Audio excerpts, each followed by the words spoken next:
मैं एन झा एक बार फिर आपके सामने प्रस्तुत हूँ एक नए राजनीतिक विश्लेषण के साथ। अभी हम चर्चा करेंगे राष्ट्रीय स्वयंसेवक संघ और भारतीय जनता पार्टी की जो संबंध है और कैसे वो एक दूसरे के सपोर्ट पर आगे बढ़ते जा रहे हैं और आज इस स्थिति में है जो दोनों की कल्पना एक दूसरे के बिना नहीं की जा सकती है। राष्ट्रीय स्वयंसेवक की स्थापना करीब 100 साल पहले 1925 में 100 साल हो गया, 100 साल पहले 1925 में केशव बलिराम हेडगेवार जो है उनके नेतृत्व में हुई थी। ये डॉक्टर के नाम उसमें डॉक्टर के नाम से भी थे। इन्हें आरएसएस में इनके जो अनुयायी है, जो फॉलोअर है, उन्हें डॉक्टर जी के नाम से कहते हैं कि क्योंकि प्रोफेशनली फिजिशियन थे, हिंदू एक्टिविस्ट तो थे ही, फिजिशियन थे। ये बाद में इनका ये जो हिंदुत्व आइडियोलॉग रहे हैं विनायक दामोदर सावरकर, उनसे बहुत ही इन्फ्लुएंस हुए थे। उनकी जो हिंदू नेशनलिज्म की बात हुई रही है और अभी सावरकर की जब बात करते हैं, जो आज जो हिंदुत्व की बात हो रही है, तो उसको समझते वो नैरेटिव सावरकर ने ही शुरू किया था। और इनके बाद हेडगेवार के बाद आप देखेंगे तो उनका नेतृत्व जो था, राष्ट्रीय स्वयंसेवक का जो नेतृत्व था, वो गोलकर के हाथों में ये चला गया। गोलकर जिन्हें इनके अनुयायी गुरुजी कहते हैं, गुरुजी के नाम से वो फेमस रहे हैं। और गुरुजी कह सकते हैं, गुरुजी जो सेकंड जो सर संचालक है कर सकते हैं आरएसएस के, और है उनके बाद जो नेतृत्व था वो मधुकर दत्तात्रेय दिवरस के हाथों में चला गया। अब हम देखते हैं जो अभी जो आरएसएस की स्थापना का ये 100वां वर्ष चल रहा है, शताब्दी वर्ष का आयोजन हो रहा है इस साल। अभी हाल ही में बेंगलुरु में जो आरएसएस के अखिल भारतीय प्रतिनिधि जो सभा जो है एबीपीसी जो सभा हुआ था, उसमें ये एक चूँकि ये एनुअल इनका एक मीटिंग सभा की एनुअल मीटिंग है, जिसमें आरएसएस जो से आप शॉर्ट में संघ कर सकते हैं, संघ अपने विचार के दृष्टिकोण ये सामने रखते हैं और साथ साथ इनके पूरे संघ परिवार के जो और संस्थान हैं करीबन 35 इंस्टीट्यूशंस, तो उनके प्रतिनिधि आते हैं और एक तरह से जो प्रतिनिधि सभा में आरएसएस अपना सालाना एक रिपोर्ट जो ये प्रेजेंट करते हैं। अब ये देखा गया ये प्रतिनिधि सभा के बाद भी ये देखा गया जो प्रतिनिधि सभा के बाद जो उनके प्रेस कॉन्फ्रेंस होते हैं, तो उनके जो सीनियर ऑफिसर्स जो पदाधिकारी आरएसएस है, तो उन्होंने अभी जो हाल में जो भी बर्निंग इशूज रही है, चाहे औरंगजेब वाला मुद्दा हो या मणिपुर वाला एक क्राइसिस हो या बांग्लादेश में जो हिंदुओं की में बात हो, और अभी हाल में जो भाषा विवाद हुआ या परिसीमन की बात हो, डिलिमिटेशन की बात हो, जो नॉर्थ साउथ डिवीजन की बात हो, उस पर भी चर्चा की है। लेकिन ये देखा गया है कि जब उनसे भारतीय जनता पार्टी या बीजेपी की संबंध के बात में है, तो वो बड़े बड़े सतर्क रूप से उसके जवाब रहे थे और ये मैसेज दे रहे थे जो अभी बीजेपी और इनके बीच जो आरएसएस के बीच सब ये ठीक है। फिर आप देखेंगे जो अभी हाल में फिर 30 मार्च को प्रधानमंत्री नरेंद्र मोदी जो खुद भी आरएसएस के प्रचारक रहे हैं, अभी भी आरएसएस के सदस्य रहे हैं, और बीजेपी के बहुत सारे जो मेंबर हैं, खासकर ऑर्गेनाइजेशन में तो बहुत सारे मेंबर हैं जो आरएसएस से आते हैं। तो वो उनका नागपुर जो नरेंद्र मोदी का नागपुर का दौरा हुआ, नागपुर जहाँ राष्ट्रीय स्वयंसेवक का हेड क्वार्टर है, वहाँ का दौरा हुआ। जबकि एक दिन पहले तक उनके दौरे से पहले तक जब भी आरएसएस सोर्सेस में पूछा गया, बालों से पूछा गया जो क्या वो ये जो नागपुर जा रहे हैं, यहाँ क्या जो अभी के आरएसएस के चीफ है मोहन भागवत, उनसे मुलाकात हुई कि नहीं, क्योंकि अभी जो वहाँ जो इनकी जो प्रोग्राम था, प्राइम मिनिस्टर की जो प्रोग्राम में उनको जो नेत्रशाला जो है उसके उद्घाटन की थी जो एक प्रीमियम सेंटर नेत्रशाला का जो माधव नेत्रशाला का जो प्रीमियम सेंटर उसका उद्घाटन की थी और भी इंगेजमेंट था। लेकिन जब ये बात हुई कि क्या मोहन भागवत से इनकी मुलाकात, प्राइम मिनिस्टर की मुलाकात हुई, तो ये कोई शोर नहीं कर रहे थे। लेकिन जब वो गए तो मुख्यालय गए, नागपुर RSS मुख्यालय गए और मोहन भागवत के साथ, मोहन भागवत और प्राइम मिनिस्टर के दोनों के बीच बहुत ये थी। यहाँ तक कि जो प्राइम मिनिस्टर नरेंद्र मोदी ने RSS को जो हमारे जो संस्कृत का उसका बट वृक्ष, अमृत जो है मोटर कल्चर का बट वृक्ष बता दिया और कहा कि जो स्वयं है, जो स्वयंसेवक हैं, ये निस्वार्थ से काम कर रहे हैं और आराम से राष्ट्र तक के निर्माण में ये लगे रहते हैं। अब ये एक गौर करने की बात है कि सत्ता में आने के बाद, जब 2014 में सत्ता में आने के बाद, ये जो प्राइम मिनिस्टर ने उसके बाद ये पहले मोदी की पहले मुख्यालय में पहले यात्रा थी। उनसे भी जो प्राइम मिनिस्टर के फ्रीक्वेंटली मीटिंग नहीं हुई है। हाँ, 2020 में राम मंदिर के भूमि पूजन में दोनों साथ साथ थे। फिर पिछले साल 2024 में जो प्राण प्रतिष्ठा में गए ग्रमी में दोनों साथ थे। और भागवत ने उसके बाद भाषण भी दिया। अपने भाषण में उन्होंने मोदी की काफ़ी तारीफ की। लेकिन ये देखा गया है इस बीच में जो RSS चीफ का जो कुछ ऐसे बयान आया जो बीजेपी लेवल गवर्नमेंट या में जो की सरकार है उसको थोड़े एम्बेरसिंग लग रहा था। मसलन कि उन्होंने राम मंदिर के सिलसिले में कहा कि जो बहुत सारे नेता जो मंदिर के महाना है, बहुत सारे ऐसे लोग हैं जो नेता बनना चाहते हैं। और दूसरी बात 2022 में उनका जो कोटेशन बहुत फेमस रहा, इसमें क्या कि जो हर जो मस्जिद के नीचे शिवलिंग का पाना ये जरूरी नहीं है। तो भले ही इनमें उन्होंने एक बार भी प्राइम मिनिस्टर का सीधे नाम नहीं लिया, लेकिन ऐसा लग रहा था जो वो प्राइम मिनिस्टर को वो बता रहे हैं जो ये सब चीज़ हो रही है। बहरहाल उसके बाद उन्होंने कुछ जो मणिपुर जैसे जो क्राइसिस जो हुई, मणिपुर में 2023 में से जो वहाँ जो क्राइसिस हुई तो उसके बारे में भी उन्होंने RSS ने अपने राय दिया। और इससे पहले आप देखेंगे जो एक समय एक ऐसा आया जब पिछले लोकसभा चुनाव में जब राष्ट्रीय अध्यक्ष जो BJP नड्डा जो राष्ट्रीय अध्यक्ष थे, उनका एक स्टेटमेंट आता है कि BJP अपने आप में सक्षम है और इससे ऐसा लगता है कि RS की ज़रूरत नहीं है।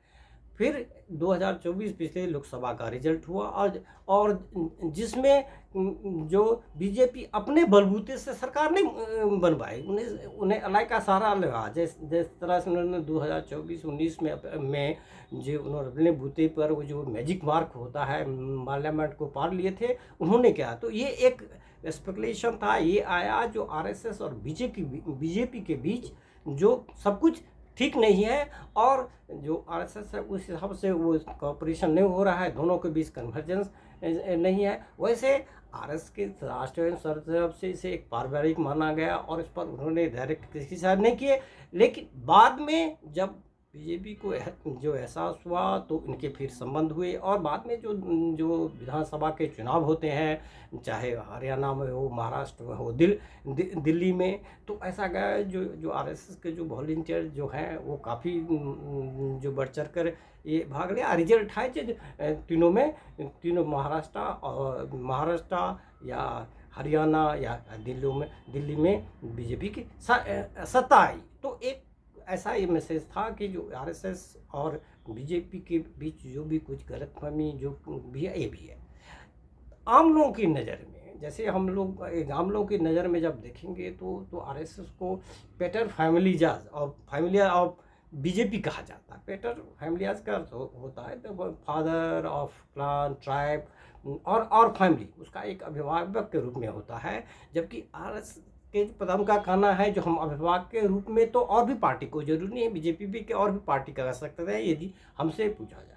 बेसिकली ये दो नेशनलिस्ट ऑर्गेनाइजेशन है, कल्चर नेशनलिस्ट ऑर्गेनाइजेशन ये रहा है। कुछ बीच में कुछ आप देखेंगे जो इनके फाउंडेशन के बाद, जब स्थापना के बाद के कुछ देर में आफ्टर इंडिपेंडेंस जो कुछ साल तो कुछ बार इनको बैन भी किया गया था।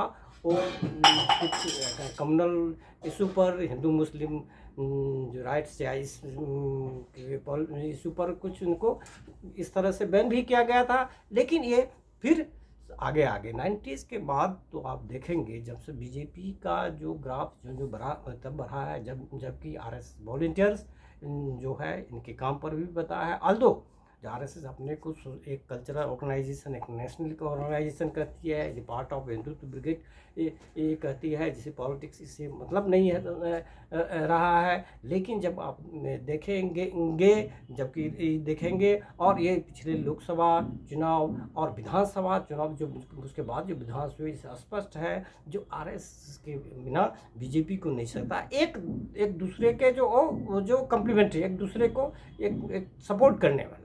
आरएसएस भी पहली बार जब बीजेपी पिछले 11 साल से सेंट्रल गवर्नमेंट है तो एक पावरफुल है। वैसे भी ऐसे लोग कहते हैं जो इसके तकरीबन 10 मिलियन इसके जो वॉलंटियर डेडिकेटेड वर्कर्स हैं, और भारतीय जनता पार्टी भी बात करती है जो 12 करोड़ करीब इनके जो ये मेंबर है। तो दोनों देख रहे हैं, दोनों स्ट्रॉन्ग ये हो रहा है। लेकिन बीच में कुछ जो इस तरह की जो मैसेजिंग थी, जो गलत फहमियाँ थी आरएसएस बीच की में, जिससे इनका डैमेज हुआ 2024 का जो लोकसभा का रिजल्ट हो। लेकिन ये बाद के जो विधानसभा के जो रिजल्ट जो आए जिसमें बीजेपी सक्सेस हुए, तो ये इस तरह की ये बातें सब उतने अब मायने नहीं रखती है।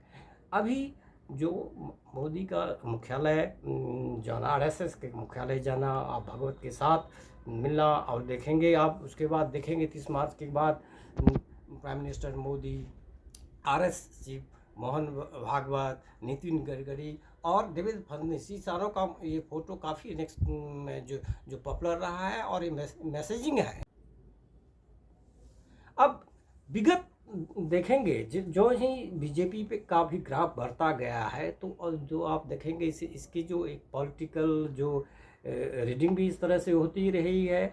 तो अपोजिशन इंडिया ब्लॉक है, खासकर कांग्रेस, वो हमेशा जो राष्ट्रीय स्वयं को टारगेट करते रहे हैं कि कितने बार टारगेट में उनकी जो है उसके कारण उन्हें जो डिफामेशन केस से भी राहुल गांधी को उलझना पड़ा।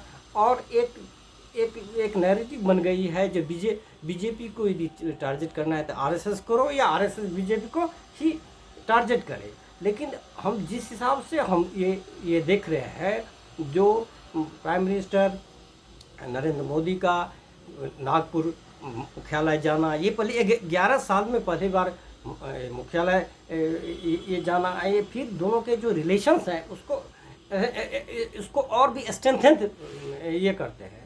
आप जब सबको मालूम है जो 2013 में जो प्राइम मिनिस्टर के जब उम्मीदवार हुए, तो it is due to the RSS, जिससे लाल कृष्ण आडवाणी वाला में जो एक अटल बिहारी वाजपेयी की फॉलोअर और थे, वो थोड़े उनके हाथ में भी आए। और ये खुद ही, जैसे हमने कहा, खुद भी ये मोदी आरएसएस के रहे वॉलंटियर्स अभी भी हैं और इनके प्रचारक भी रहे हैं। तो अब ये लग रहा है कि दोनों के बीच फिर वही रिलेशन है। एक और जो एक्सपर्ट, जो पॉलिटिकल एक्सपर्ट है, ऑब्जर्वर है, वो दिखते हैं जो मोदी जी का जो वहाँ मिलना, आरएसएस चीफ से ये मिलना, इसके पीछे एक वजह और है। अब जैसे कि आप सबको पता है, जो बीजेपी के जो नए राष्ट्र अध्यक्ष को चुना है, करीब काफ़ी दिनों से जेपी नड्डा अध्यक्ष रहे हैं। 2023 में ही इनका टर्म खत्म हुआ, फिर उनके टर्म का एक्सटेंशन हुआ, लोकसभा के इलेक्शन आए, फिर वो लोकसभा के बार आएंगे। और बीजेपी के वालों का कहना है जो कुछ टेक्निकल इशू है, टेक्निकल इशू में जो ऑर्गेनाइजेशन में इलेक्शन जो होने वाले हैं प्रांतीय स्तर पर, जिला स्तर पर इलेक्शन होने वाले हैं, और जो भारतीय जनता पार्टी कॉन्स्टिट्यूशन के अनुसार उसके इलेक्शन उसके बाद ही इसमें हो जाएंगे।